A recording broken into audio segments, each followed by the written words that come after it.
நம்ம காரைக்குடி மக்கள் அனைவருக்கும் வணக்கம். முத்தமிழ் அறிஞர் டாக்டர் கலைஞர் அவர்களின் நீண்ட கால அரசியல் நண்பர், பாராளுமன்ற உறுப்பினர், முன்னாள் மத்திய நிதி அமைச்சருமான திரு ப. சிதம்பரம் அவர்களது சொந்த நிதியால் 12 கோடி ரூபாய் செலவில்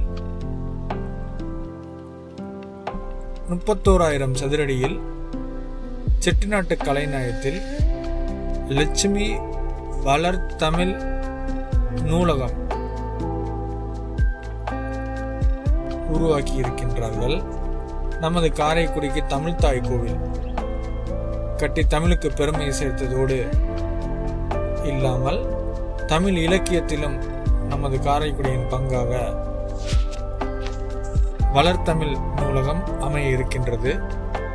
வளர்தமிழ் நூலகத்தை திறந்து வைப்பதற்காக மாண்புமிகு தமிழக முதல்வர் திரு மு க ஸ்டாலின் ஐயா அவர்கள் 11 மணி அளவில் அழகப்பா பல்கலைக்கழக விருந்தினர் மாளிகைக்கு வருகிறார்கள்.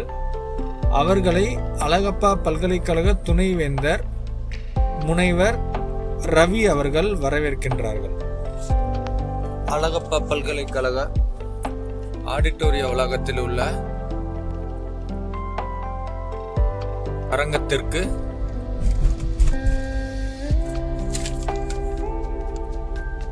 காரைக்குடி மண்ணிற்கும் தமிழிற்கும் பெருமை சேர்த்த வீரு கவியரசர் முடியரசனார் அரங்கம் என்று பெயர் சூட்டுகிறார்.